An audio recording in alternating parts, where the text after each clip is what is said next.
RDX ആദ്യ വിഷയം സമഗ്രമായി പരിശോധിക്കുന്നു. ആറ്റുകാൽ ക്ഷേത്രത്തിൽ പൊങ്കാല സമർപ്പിച്ച് ഭക്തർ സംതൃപ്തരായി മടങ്ങിയിരിക്കുന്നു. ലക്ഷക്കണക്കിന് ഭക്തർ പങ്കെടുക്കുന്ന ഭക്തിസാന്ദ്രമായൊരു ചടങ്ങ്.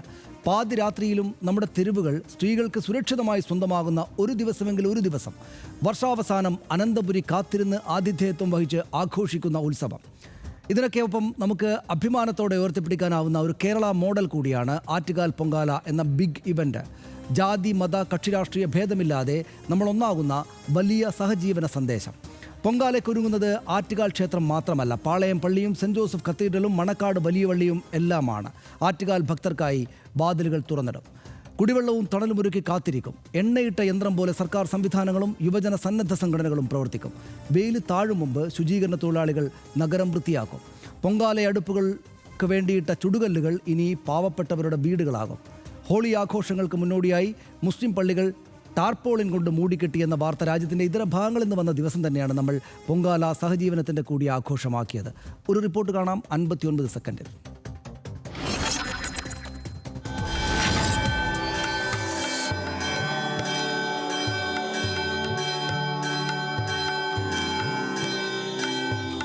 ഇതരമത ദേവാലയങ്ങൾ മുതൽ വീട്ടുവരാന്തകൾ വരെ തിരുവനന്തപുരം നഗരമാകെ ആറ്റുകാൽ ഭക്തരുടെ ആതിഥേയരായി. റമദാൻ നോമ്പുകാലത്തും മണക്കാട് വലിയ പള്ളിയുടെ ഗേറ്റ് ആറ്റുകാലമ്മയുടെ അനുഗ്രഹം തേടിയെത്തിയ ഭക്തർക്കായി തുറന്നുകൊടുത്തു. ഇന്നൊരു ദിവസം സ്വന്തം വീടുകളിൽ തന്നെ നമസ്കരിക്കണമെന്ന് ജമാഅത്ത് വിശ്വാസികൾക്ക് നിർദ്ദേശം നൽകി. കഴിഞ്ഞ 10 ദിവസമായി വലിയ പള്ളിയിലെ സ്ത്രീകളുടെ നമസ്കാര ഹാൾ പോലീസ് എയ്ഡ് പോസ്റ്റാണ്. ഇന്നലെയും ഇന്നും നോമ്പു തുറക്കാൻ പതിവുള്ള ഇറച്ചിക്കഞ്ഞി ഒഴിവാക്കി പൊങ്കാല ഇടുന്നവർക്ക് കൂടി കൊടുക്കാൻ പച്ചക്കറി കഞ്ഞി ഒരുക്കി. പാളയം സെന്റ് ജോസഫ് കത്തീഡ്രലിലും ജുമാ മസ്ജിദിലും വെള്ളവും ഭക്ഷണവും തണലിടവും ഒരുക്കി വെച്ചു. കക്ഷി രാഷ്ട്രീയ ഭേദമില്ലാതെ സംഘടനകൾ എല്ലാ സഹായവുമായി ഇറങ്ങി. ഒരുക്കങ്ങൾക്കും നടത്തിപ്പിനും കോർപ്പറേഷന്റെ മേൽനോട്ടം. സർക്കാരിന്റെ വിവിധ വകുപ്പുകളുടെ കൂട്ടായ പ്രവർത്തനം രാജ്യത്തെവിടെയും മാതൃകയാക്കാവുന്നത്. പതിവ് തെറ്റിയില്ല. 3 മണി മുതൽ 100 കണക്കിന് ശുചീകരണ തൊഴിലാളികൾ ഇറങ്ങി നഗരം ശുചിയാക്കി. ഭക്തർ ഉപേക്ഷിച്ച് മടങ്ങിയ ഇഷ്ടികകൾ ലൈഫ് വീടുകളുടെ നിർമ്മാണത്തിനായി കോർപ്പറേഷൻ ശേഖരിച്ചു കഴിഞ്ഞു.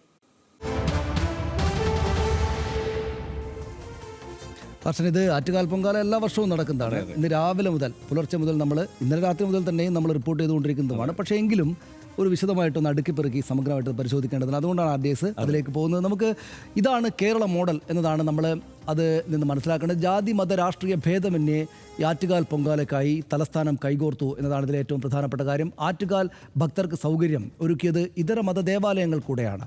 ഇത് പ്രത്യേകമായിട്ട് നമ്മൾ പറയുന്നത് അങ്ങനെ ഒന്ന് അടുക്കിപ്പെറുക്കി മനസ്സിലാക്കണമെന്നുകൊണ്ടാണ്. മണക്കാട് വലിയ പള്ളിയിലെ നമസ്കാരമുറി പോലീസിൻ്റെ എയ്ഡ് പോസ്റ്റായി മാറുകയാണ് ഉണ്ടായത്. അഗ്നിരക്ഷാ വാഹനങ്ങളുടെ പാർക്കിങ്ങും മണക്കാട് വലിയ പള്ളിയിൽ തന്നെയാണ് നടന്നത്. ഇതൊക്കെ എല്ലാ വർഷവും നടക്കുന്നതാണ്. ദൂരെ നിന്നെത്തുന്നവർക്ക് രാത്രി കിടക്കാൻ പള്ളിയുടെ ഹാളാണ്. അതായത് ആറ്റുകാൽ അമ്മയോടുള്ള ഭക്തിയുമായി വരുന്ന ആളുകൾക്ക് പള്ളിയുടെ ഹാളിൽ ഉറങ്ങാം. കുടിവെള്ളവും ഭക്ഷണവും ഒരുക്കി പള്ളി കമ്മിറ്റി അത് ഭക്തർ യാതൊരു ബുദ്ധിമുട്ടുമില്ലാതെ ഉപയോഗിക്കുകയും ചെയ്തു. പ്ലാസ്റ്റിക് വസ്തുക്കൾ ഒഴിവാക്കാൻ വിപുലമായ തയ്യാറെടുപ്പ് വളരെ മുമ്പ് തന്നെ അവിടെ നടന്നിരുന്നു. ഗ്രീൻ പ്രോട്ടോകോൾ നിർദ്ദേശം പാലിച്ചാണ് എല്ലാ ഭക്തരും, ഏതാണ്ട് ഭൂരിഭാഗം ഭക്തരും ഗ്രീൻ പ്രോട്ടോകോൾ നിർദ്ദേശം കൃത്യമായി പാലിക്കുകയുണ്ടായി. വിവിധ വകുപ്പുകൾ തോളോട് തോൾ ചേർന്ന് പ്രവർത്തിച്ചു. ഏതെങ്കിലും തരത്തിലുള്ള അസ്വാരസ്യം ഉണ്ടായില്ല. ഒരു പരാതിയും വന്നില്ല. തദ്ദേശ വകുപ്പ്, ആരോഗ്യവകുപ്പ്, police, fire force, water authority, KSEB, KSRTC, ശുചിത്വ മിഷൻ, ഇങ്ങനെ നാട്ടിലെ സംവിധാനങ്ങളെല്ലാം അതിനുവേണ്ടി നിന്നു. വിവിധ വകുപ്പുകളുടെ കൺട്രോൾ റൂമുകൾ സജ്ജമായിരുന്നു. ആയിരക്കണക്കിന് ഉദ്യോഗസ്ഥരെ വിന്യസിച്ചു. അങ്ങനെ എല്ലാ വർഷവും നടക്കുന്നത് കുറെ കൂടെ മെച്ചപ്പെട്ടാണ്. മേൽനോട്ടവുമായി തിരുവനന്തപുരം കോർപ്പറേഷൻ, അതിനകത്തെ ഭരണ പ്രതിപക്ഷ അംഗങ്ങളെല്ലാം തന്നെയും എല്ലാ കക്ഷികളുടെയും അംഗങ്ങൾ മിന്നൽ വേഗത്തിൽ ശുചീകരണവും മാലിന്യ നീക്കവും നടത്തി. പ്രത്യേകമായിട്ട് പറയേണ്ടത് എല്ലാ രാഷ്ട്രീയ പാർട്ടികളുടെയും നേതാക്കളും അംഗങ്ങളും ഒക്കെ അതിനകത്തുണ്ടായിരുന്നു. 3 മണി മുതൽ തന്നെ ശുചീകരണ പ്രവൃത്തികളെല്ലാം ആരംഭിച്ചു. കോർപ്പറേഷൻ വിന്യസിച്ചത് 1000-ലധികം ജീവനക്കാരെയാണ്. ജൈവ മാലിന്യ സംസ്കരണത്തിന് കൃത്യമായ കേന്ദ്രങ്ങൾ അവിടെ ഉണ്ടായിരുന്നു. അജൈവ മാലിന്യം പ്രത്യേകമായിട്ട് തരംതിരിച്ച് ബാക്കി കാര്യങ്ങൾ പിന്നീട് നടക്കും. 6 മണിയോടെ നഗരം പൂർണ്ണമായി വൃത്തിയാക്കി. 3 മണിക്ക് പരിപാടി കഴിഞ്ഞ് തുടങ്ങി 6 മണിയോടെ പൂർണ്ണമായിട്ട് പൊങ്കാല അടുപ്പുകളുടെ ചുടുകട്ടകൾ വീടുകളാകും. ഇത് കഴിഞ്ഞ 2 വർഷം മുമ്പ് തുടങ്ങിയൊരു പരിപാടിയാണ്. അവിടെ ഉപയോഗിച്ച ചുടുകട്ടകൾ സാധാരണ നശിപ്പിച്ച് കളയാറായിരുന്നു. പക്ഷേ അത് മുഴുവൻ ശേഖരിച്ച് കോർപ്പറേഷൻ കൊണ്ടുപോയിരിക്കുകയാണ്. അത് പാവപ്പെട്ടവരുടെ വീടായിട്ട് ലൈഫ് വീടുകളുടെ നിർമ്മാണത്തിന് വിതരണം ചെയ്യും എന്നത് വളരെ ഇന്നോവേറ്റീവായിട്ടുള്ളൊരു ഐഡിയ വരികയും അത് ആറ്റുകാൽ പൊങ്കാല ആളുകളുടെ ഭവനങ്ങളായിട്ട് മാറുന്ന, പൊങ്കാല അടുപ്പുകൾ ഭവനങ്ങളായി മാറുന്ന ഒരു ഗുണം കൂടെയുണ്ട്. 24 കുടുംബങ്ങൾക്കെങ്കിലും ഇത്തവണത്തേത് സഹായമാകും എന്നാണ് അറിയുന്നത്. ചുടുകട്ടകൾ ആവശ്യക്കാർക്ക് സൗജന്യമായിട്ടാണ് എത്തിക്കുക. പൊങ്കാല ചുടുകട്ടകൾ ഇതുവരെ നൽകിയത് 50 കുടുംബത്തിനാണ് കഴിഞ്ഞ 2-3 വർഷങ്ങളായി. ഇത്രയുമാണ് അതിനകത്ത് കാര്യങ്ങൾ. വളരെ ആറ്റുകാൽ പൊങ്കാല സംബന്ധിച്ച് രാവിലെ മുതൽ വാർത്തയും വിശദാംശങ്ങളും റിപ്പോർട്ടിങ്ങുമായിട്ട് നമ്മുടെ ടീം അവിടെ ഉണ്ടായിരുന്നു. നമ്മുടെ മാത്രമല്ല കേരളത്തിലെ എല്ലാ മാധ്യമങ്ങളുടെയും റിപ്പോർട്ട് ഉണ്ടായി. ആറ്റുകാൽ പൊങ്കാലയെ സംബന്ധിച്ച് പൊങ്കാലയ്ക്ക് പോകാത്ത ആളുകൾക്കടക്കം ഹർഷൻ ഇതേക്കുറിച്ച് പൂർണ്ണമായ വിവരങ്ങളുണ്ട്. വളരെ ഭക്തി പാരവശ്യത്തോടെ ആളുകൾ ടി വിക്ക് മുന്നിലിരിക്കും. ഭക്തി ആ നിലക്ക് വിശ്വാസമില്ലാത്ത ആളുകളാണെങ്കിലും ഇതര മതസ്ഥരാണെങ്കിലും ഈ ദൃശ്യങ്ങൾ കണ്ടുകൊണ്ടിരിക്കും. അതൊരു കേരളത്തിലെ ഏറ്റവും പ്രധാനപ്പെട്ട ഒരു വലിയ സംഭവമാണല്ലോ. ഹർഷൻ, എന്താ ഇതിപ്പോൾ കഴിഞ്ഞ് ഈ കാര്യങ്ങൾ നമ്മൾ RDXൽ എടുക്കുമ്പോൾ തോന്നുന്നത്? പലതരത്തിൽ കേരളത്തിലെ എല്ലാ വിഷയങ്ങളെയും പല അഭിപ്രായത്തോടെ സമീപിക്കുന്ന ആളുകളുണ്ട്, വിമർശനാത്മകമായി സമീപിക്കുന്ന ആളുകളുണ്ട്, ഈ വിശ്വാസത്തിനൊക്കെ വെളിയിൽ നിൽക്കുന്ന ആളുകളുണ്ട്. അവർക്കടക്കം അഭിപ്രായം പറയാൻ വക നൽകുന്ന ഒരു സംഗതിയാണ് എന്തായാലും ഇന്ന് അവിടെ നടന്നിരിക്കുന്നത്. കാരണം ഈ ആറ്റുകാൽ പൊങ്കാലയുടെ ഒരു പ്രത്യേകത എന്ന് പറയുന്നത് കേരളത്തിലെ ഏറ്റവും അധികം ആളുകൾ ഒന്നിച്ച് അണിനിരക്കുന്ന, ഒരു സമയത്ത് ഒന്നിച്ച് അണിനിരക്കുന്ന ഒരൊറ്റ ദിവസം എന്ന് പറയുന്നത് ഒരു പക്ഷേ ആറ്റുകാൽ പൊങ്കാല ദിവസമായിരിക്കും. അത്രയധികം ആളുകൾ എന്ന് പറയുമ്പോൾ അത്രയും അധികം ആളുകളിൽ ഏതാണ്ട് 90% സ്ത്രീകളാണ് എന്ന പ്രത്യേകത കൂടിയുണ്ട്. അങ്ങനെ ഒരു പരിപാടി വേറെ എവിടെയും നടക്കുന്നില്ല എന്നതാണ്.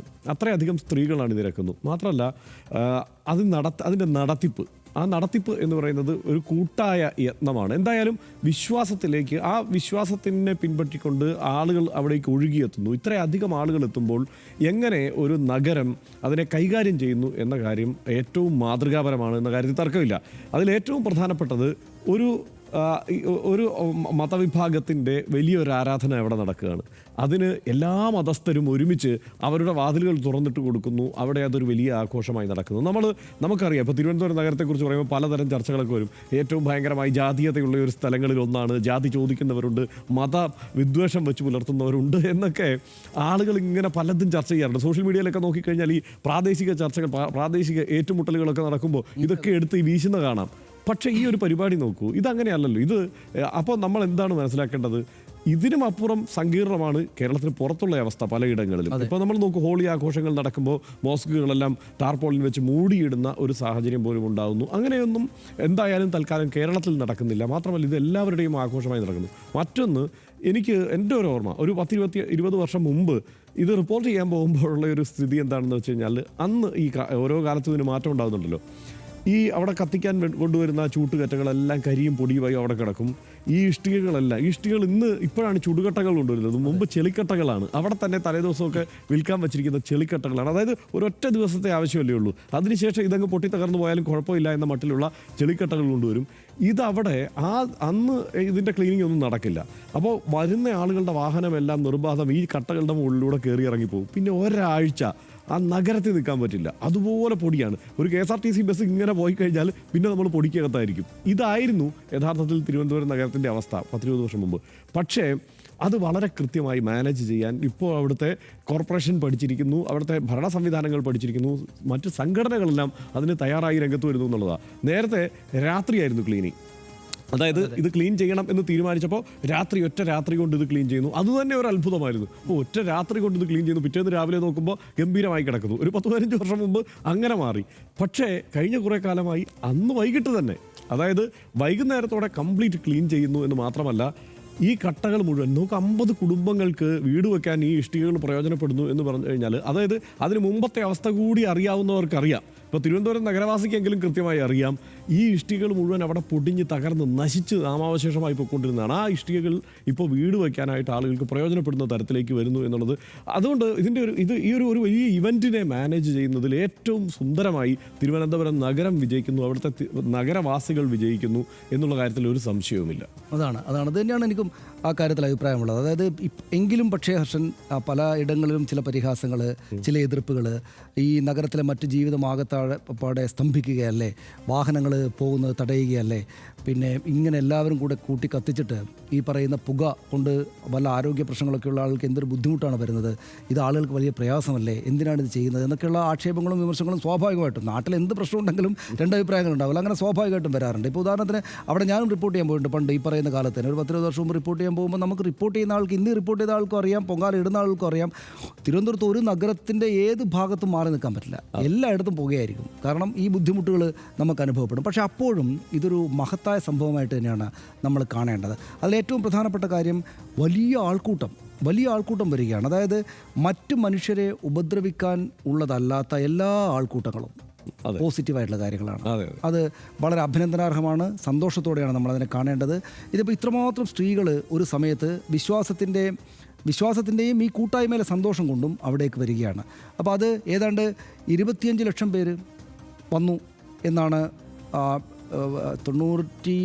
96 മറ്റോ ആണ് ഈ ഗിന്നസ് ബുക്ക് ഓഫ് വേൾഡ് റെക്കോർഡ്സിൽ വരുന്നത്. 2009 അല്ല 2009 രണ്ടാമത് ചെയ്തു. അത് ആദ്യ തവണ Guinness book of world records വരുന്നത് 15 ലക്ഷം പേരാണ്. 15 ലക്ഷം പേര് കണക്കെടുത്തിട്ടാണ് അവർ ഇത് ഏറ്റവും വലിയൊരു സംഭവമാണ് എന്ന് പറയുന്നത്. പിന്നീട് 2006 2003 മറ്റോ 25 ലക്ഷം എന്ന നമ്പറിലേക്ക് എത്തി. ഇന്നിപ്പോൾ സുരേഷ് ഗോപി, ഞാൻ ഇന്നും സുരേഷ് ഗോപിയെ പറ്റി പറയരുതെന്ന് കരുതിയാണ്.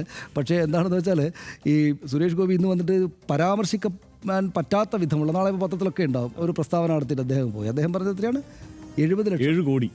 70 മില്യൺ. 70 മില്യൺ എന്ന് വെച്ചാൽ 7 കോടി ആളുകൾ. 3.25 കോടി ജനത മാത്രമുള്ള കേരളത്തിൽ, അതിൽ തന്നെ ഹിന്ദു ജനസംഖ്യ അത്രയേ ഉള്ളൂ, അതിൽ തന്നെ സ്ത്രീകൾ ഇത്രയേ ഉള്ളൂ. എന്നിട്ട് അദ്ദേഹം ചുമ്മാ വന്നിട്ട് 7 കോടിയുടെ ഒരു കണക്ക് പറയുകയാണ്. എന്തിനാണ് അതിൻ്റെ എന്ന് എനിക്ക് മനസ്സിലാവില്ല. അതായത് അങ്ങനെ നിരുത്തരവാദപരമായിട്ട് ഒന്ന് അദ്ദേഹം പെരുമാറാൻ പാടില്ല, രണ്ട് ഈ പറയുന്ന ഇതുപോലൊരു മഹത്തായ സംഭവത്തെക്കുറിച്ച് അദ്ദേഹം അങ്ങനെ അല്ല. അത് അതിൻ്റെ ഒരു പ്രശ്നം എന്താണെന്ന് വെച്ച് കഴിഞ്ഞാൽ നേരത്തെ തന്നെ ഇതിൻ്റെ എണ്ണക്കണക്കിനെ കുറിച്ചും പല തർക്കങ്ങളും ചർച്ചകളും ഒക്കെ ഉള്ളതാണ്. യഥാർത്ഥത്തിൽ ഇതിൻ്റെ എണ്ണക്കണക്ക് ഇങ്ങനെ നൂല് പിടിച്ചതുപോലെ 25 ലക്ഷമാണോ 15 ലക്ഷമാണോ എന്നുള്ളതൊന്നും ഒരു വലിയ സംഗതി അല്ല. ഒരു വലിയ ഇവന്റ് അവിടെ ഗംഭീരമായി നടക്കുന്നു, ഇതിൻ്റെ എണ്ണം എടുക്കാനൊക്കെ അല്ലേ തന്നെ പറ്റുമോ? അതൊന്നും അത്ര കാര്യമല്ല.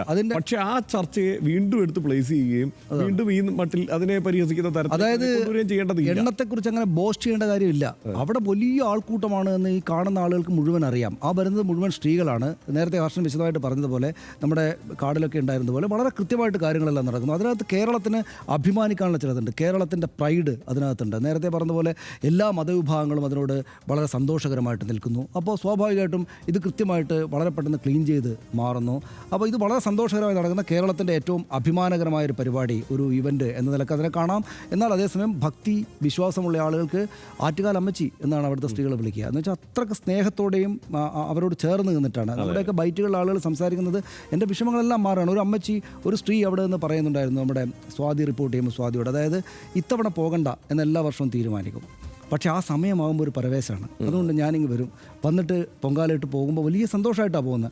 മനുഷ്യർക്ക് കൂട്ടായിട്ട് ഒറ്റയ്ക്കും സന്തോഷം കിട്ടുന്നൊരു പരിപാടിയെ നമ്മൾ വളരെ സന്തോഷകരമായിട്ടാണ് കാണേണ്ടത്. ഇപ്പോൾ രാജ്യത്ത് കുംഭമേളയുണ്ട്. കുംഭമേള ഇതുപോലെ വലിയ ഇവൻ്റാണല്ലോ, വലിയ ഇവൻ്റാണ്, ലോകമാകപ്പാടെ നോക്കുന്നത്. പക്ഷേ കുംഭമേള മഹത്തായ കാര്യമാണ്, ഒരുപാട് ആളുകൾ ഇങ്ങനെ വരുന്നു എന്നൊക്കെ പറയുമ്പോൾ കുംഭമേളയിൽ ചിലയിടത്തെങ്കിലും ചില ദൃശ്യങ്ങളിൽ ഹിംസ പ്രയോഗിക്കുന്ന ആളുകളെയും കാണാം. മറ്റുള്ളവരെ ഉപദ്രവിക്കുന്ന ആളുകളുടെ ദൃശ്യങ്ങൾ പലയിടത്തായിട്ട് വരുന്നുണ്ടല്ലോ. ആളുകൾ ഉപദ്രവിക്കുന്ന ആളുകളെ കാണാം, വടിവെച്ച് അടിക്കുകയൊക്കെ ചെയ്യുന്ന കാണാം. പക്ഷേ ഒരൊറ്റ അത്തരം ഇൻസിഡൻറ്റ്, ഇത്രമാത്രം വലിയ രാഷ്ട്രീയ വ്യത്യാസമുള്ളൊരു നാട്, ഇത്രമാത്രം വലിയ രാഷ്ട്രീയമായിട്ട് പരസ്പരം എതിർക്കുന്ന മനുഷ്യരുടെ ഇത്രമാത്രം പിന്നെ ഈ പറയുന്ന പോലെ മതപരമായിട്ട് പല അമ്പലങ്ങളും ക്ഷേത്രങ്ങളും പള്ളികളും ഒക്കെ അപ്പുറത്ത് പുറത്തുള്ള സ്ഥലത്ത് ഇത് അതിമനോഹരമായിട്ട് നടന്നു പോവുകയാണ്. ഇതിലേറ്റവും പ്രധാനപ്പെട്ട കാര്യം എനിക്ക് തോന്നുന്നത് യുവാൽ നോവ ഹരാരിയുടെ ഈ വലിയ പ്രശസ്തമായിട്ടുള്ള സാപ്പിയൻസിൽ മനുഷ്യനും മറ്റ് ജീവികളും, മനുഷ്യൻ എന്തുകൊണ്ടാണ് എല്ലാ ജീവികളെക്കാൾ മേൽ കയറി ഇങ്ങനെ ഈ ലോകത്തെ മുഴുവൻ വെട്ടിപ്പിടിച്ചതെന്ന് പറയുമ്പോൾ അത് മൂപ്പരുടെ ഒരു ആർഗ്യുമെൻറ്റ്, അതായത് മനുഷ്യന് മാത്രമേ ഉള്ളൂ ഇങ്ങനെ ഒരുപാട് ആളുകൾ കൂടി എന്നിട്ട് കാര്യങ്ങൾ വൃത്തിക്കും വെടുപ്പിനും കൊണ്ടുപോകാനുള്ള ശേഷിയുള്ളൂ എന്നതാണ് അദ്ദേഹം. അതും അങ്ങനെയാണ് ലോകത്തിൻ്റെ മാസ്റ്റേഴ്സായിട്ട് മനുഷ്യർ മാറിയതെന്ന്. ഇപ്പോൾ ചിമ്പാൻസികൾ 50 പേരെ കൊച്ചിയിലെ കലൂർ ഇൻ്റർനാഷണൽ സ്റ്റേഡിയത്തിൽ കൊണ്ടുപോയിട്ട് ഭയങ്കര കൂട്ടക്കുഴപ്പമായിരിക്കും. അവന്മാർ അവിടെ അങ്ങോട്ട് ഓടുന്നു ഇങ്ങോട്ട് ഓടുന്നു, അട്ടിക്കുന്നു ഇട്ടിക്കുന്നു, 100 പേരെ വെച്ചാൽ പറയേണ്ടതില്ല. പക്ഷെ മനുഷ്യർ ലക്ഷക്കണക്കിനോ കോടിക്കണക്കിനോ ആളുകൾ ഒന്നിച്ച് ഒരു വിശ്വാസത്തിൻ്റെയോ ഒരു ആവശ്യത്തിൻ്റെയോ മുൻനിർത്തിയിട്ട് അവിടേക്ക് വന്നാൽ അത് വളരെ സിസ്റ്റമാറ്റിക്കായിട്ട് നടത്തിയിട്ട് പിരിഞ്ഞു പോകാൻ ഇതുപോലെ സാധിക്കും. അപ്പോൾ മനുഷ്യരുടെ കൂട്ടായ്മ, മനുഷ്യർ എന്തുകൊണ്ടാണ് മനുഷ്യർക്ക് ഇത്രയൊക്കെ സങ്കീർണമായിട്ടുള്ള കാര്യങ്ങളൊക്കെ വളരെ വെടുപ്പായിട്ട് ചെയ്യാൻ പറ്റുന്നതെന്ന് ഒക്കെ മനസ്സിലാക്കാനുള്ള സ്പെസിമെൻ കൂടിയാണ് ആറ്റുകാൽ പൊങ്കാല. വിശ്വാസത്തിൻ്റെ ആംഗിൾ ശ്രദ്ധിക്കുന്ന ആൾക്ക് അങ്ങനെയും അല്ലാത്തവർക്ക് അങ്ങനെയും. അതാണ് അതിൽ ഇതിൻ്റെ നടത്തിപ്പും അങ്ങനെ തന്നെയാണല്ലോ. ഇപ്പോൾ വിശ്വാസികൾ മാത്രം ഒത്തുചേർന്ന് നടത്തുന്ന ഒരു പരിപാടി എന്ന നിലയ്ക്കല്ലല്ലോ, വിശ്വാസികളും അവിശ്വാസികളും എല്ലാം ചേർന്ന് നടത്തുന്ന ഒരു പരിപാടി എന്ന നിലയ്ക്ക് തന്നെയാണ് നമുക്കതിനെ കാണാനും കഴിയുക. മാത്രമല്ല ഇതിൻ്റെ ഒരു ചരിത്രം എടുത്ത് പരിശോധിച്ചാൽ ഘട്ടം ഘട്ടമായുള്ള മാറ്റം ഈ കാര്യങ്ങളിലെല്ലാം ഉണ്ട്. ഇതിപ്പോൾ ആദ്യം ഇതിൻ്റെ ഒരു ചരിത്രം എഴുതിയ ഒരു പുസ്തകം, ആറ്റുകാലമ്മ എന്ന് പറയുന്ന ഒരു പുസ്തകം ലക്ഷ്മി രാജീവ് എഴുതിയ പുസ്തകം, അതിനകത്ത് വായിച്ചാൽ ഇതൊരു പഴയൊരു മുടിപ്പുരയായിരുന്നു. 1950കളുടെയൊക്കെ ഘട്ടത്തിലൊക്കെ അതൊരു മുടിപ്പുരയായി നിൽക്കുന്ന ഒരു ക്ഷേത്രമാണ്. അത് കർഷക തൊഴിലാളികളൊക്കെയാണ് അതിൻ്റെ ആരാധിച്ചു പോന്നിരുന്നത്. അതിന് ശേഷമാണ്, അതായത് ഈ ഒരു 50 വർഷത്തിനിടയിൽ അല്ലെങ്കിൽ ഒരു 70 വർഷത്തിനിടയിലെ മാറ്റം എന്ന് പറയുന്നത് വലിയ മാറ്റമാണ്. നമ്മൾ റിപ്പോർട്ട് ചെയ്തുകൊണ്ടിരിക്കുന്ന 20 വർഷത്തിനിടയിൽ തന്നെ എന്തൊരു മാറ്റമാണ്. കണ്ണൂരിൽ നിന്ന് ഞാൻ റിപ്പോർട്ട് തിരുവനന്തപുരത്ത് ഏഷ്യാനെറ്റിലും മറ്റുണ്ടപ്പോൾ അവിടെ നിന്ന് റിപ്പോർട്ട് ചെയ്തുകൊണ്ടിരിക്കുന്ന സമയത്ത് കണ്ണൂരിൽ നിന്ന് വരുന്ന ആളുകൾ, കണ്ണൂരിൽ നിന്നേ ആറ്റുകാൽ പൊങ്കാല ഇടാൻ വേണ്ടി ആളുകൾ വരുന്നല്ലോ എന്നുള്ള അത്ഭുതം ഉണ്ടായിരുന്നു. പക്ഷേ ഇപ്പോൾ കണ്ണൂരും കാസർഗോഡൊക്കെ കൗതുകകരമായ മറ്റൊരു കാര്യം, ഇത് യുക്തിവാദികളൊക്കെ വല്ലാതെ എതിർക്കുന്ന ഇതിൻ്റെ ഒരു പ്രധാനപ്പെട്ട കാര്യം, ഇത് ആറ്റുകാലിൽ തുടങ്ങി, ആറ്റുകാൽ പൊങ്കാല ആറ്റുകാൽ നേരത്തെ നടന്നുകൊണ്ടിരുന്നു. ഇപ്പോൾ ഇത് എല്ലാ ക്ഷേത്രങ്ങളിലും മിക്കവാറും ക്ഷേത്രങ്ങളിൽ ഇതിൻ്റെ മാതൃക പിൻപറ്റിക്കൊണ്ടുള്ള പൊങ്കാലകൾ ആരംഭിച്ചു അതൊരു എന്നുള്ള തെറ്റില്ല എന്ന് മാത്രമല്ല മനുഷ്യർക്ക് സന്തോഷം കിട്ടുകയാണെങ്കിൽ മറ്റുള്ളവർ ഉപദ്രവിക്കില്ലെങ്കിൽ നടക്കട്ടെ എന്ന്. അതെ അതെ അതെ അത് ഭക്ഷണം ഉണ്ടാക്കുന്നു, ആഘോഷിക്കുന്നു, വിശ്വാസവും അതിൻ്റെ കൂടെ നടക്കട്ടെ. 1997 ഫെബ്രുവരി 23 നടന്ന പൊങ്കാലയാണ് ഗിന്നസ് ബുക്ക് ഓഫ് വേൾഡ് റെക്കോർഡ്സിൽ ഇടം പിടിച്ചത്. 15 ലക്ഷം സ്ത്രീകൾ പങ്കെടുത്തു എന്നാണ് അന്നത്തെ അവരുടെ കണക്ക്. പിന്നീട് 2009 ഗിന്നസ് അധികൃതർ ആ കണക്ക് 25 ലക്ഷം സ്ത്രീകൾ എന്ന് പുതുക്കി എന്നും കാണുന്നു.